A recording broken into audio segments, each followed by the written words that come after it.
Hello everyone, my name is Michael, and in this video today we're going to be covering the Flow Designer feature on ServiceNow.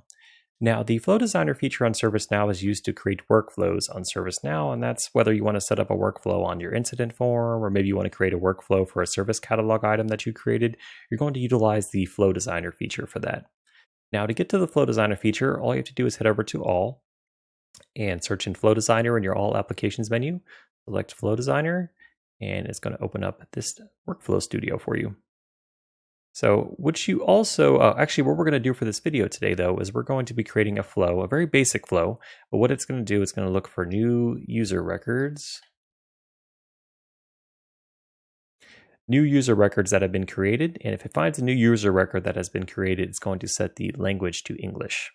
So it's very basic, but hopefully this will give you guys an idea of some of the concepts of the Flow Designer. And as you get in there, you can kind of figure out, what you need to do with your flow to achieve your goal. Okay, so back over to the Flow Designer page. So let's go ahead and select new. We'll select new flow. Let's go ahead and name our flow. So we'll name it test flow. Oops. And we'll describe what it does. So sets the language on new user records. Okay, we're leaving it in the global application. Protection, we don't want it to be read-only. Run as, we'll just run it as the system user, but sometimes you'll want to create flows that are looking to see what roles that user has that initiated the flow, but for us, we just want the system user. And if you were to do user who initiates session, you could always add in additional supplemental roles for that user too. I'll do a separate video talking about why that might be relevant for those cases.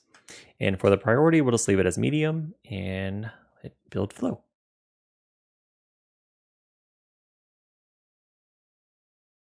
I think I hit build flow. Did I hit it? Okay, there we go. Cool. All right, at the top, guys, we have our more actions menu. So we have our, we can make our flow read only. Properties, we just went over this, but in case you want to edit it after the fact, you can. Dang it, why'd I do that? Why'd I do that? All right, let's go back. And I hit the wrong flow. Let's try that again. Okay, back to this. Great, and we have our flow stages. Now, flow stages are going to be relevant if you're setting up a service catalog item where stages are in place for your user to be able to track where the request is at.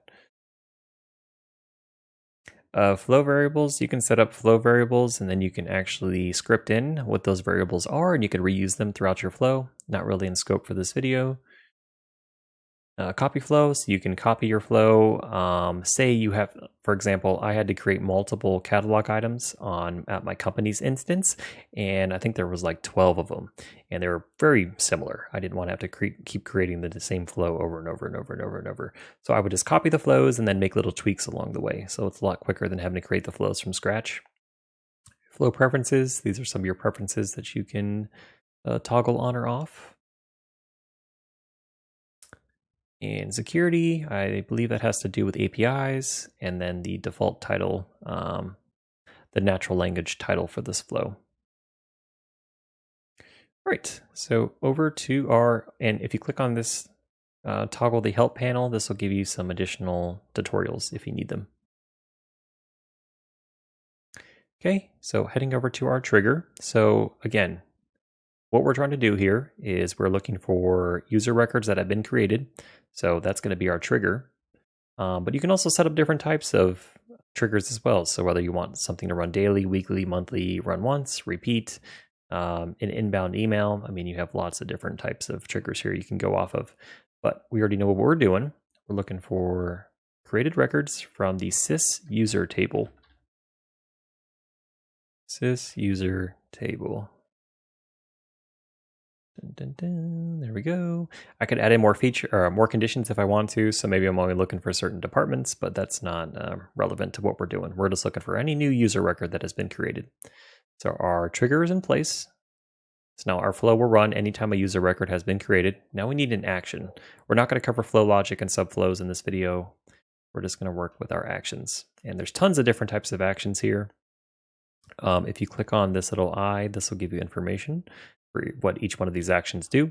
But for us, we're looking for create or update record. Excuse me. And we're going to be updating the user table.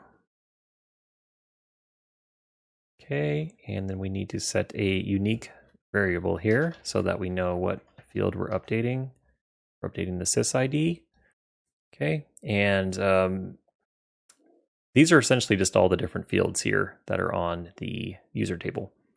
So what we're doing now is we need to make sure that we're looking for uniqueness. So we're editing the correct field, or editing the correct record, I'm sorry. So what we do is we come over to trigger. These are all the variables that are initiated from our trigger. So once our user record is created from our trigger, these are all the variables that are created. So we're looking for the sys_id, which is unique for every record. So now we have the sys_id, and then it determines uniqueness. So that's what we want. Okay. And the next thing that we're going to do is language, and we want to change the language to English. Okay. And that should be it. So hopefully this works. Your flow will start running and the conditions are met. Okay, so our flow is in place. So now it's looking for new user records that are created. It should be looking for the sys_id as the unique to kind of coalesce off to make sure that it's pulling the correct record. And then it should be setting the language to English. Okay, let's see if it worked.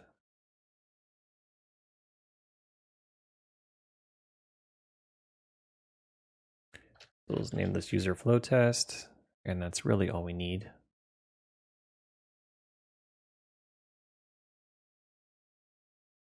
And look at that, the language just got changed to English. Now, if we come over here to executions, we'll see every time the flow has run.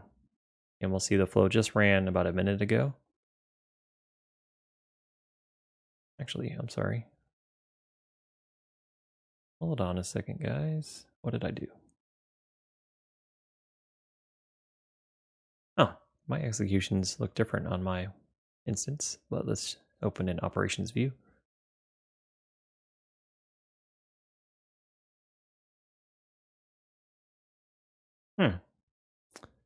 Don't know why it's not showing that, but yeah, it definitely ran, so that's good. So we can see that it updated the language to English. And let's go back and make sure that there wasn't some sort of issue where it updated all of them to English. It wasn't supposed to do that. Language. Yep, and that is the only one that has, well, let's see. Filter out all the blank ones.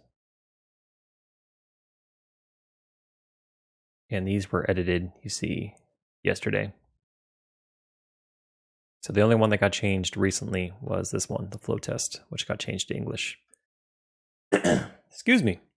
All right, guys, so that is the basics for Flow Designer. I'll be doing a lot more videos on Flow Designer with different types of use cases, but you know, the gist of it is you go into your flow, you set up a trigger when you want your flow to run, and then what you want your action to be. So whether that's updating a record, deleting records, looking up records, sending out notifications.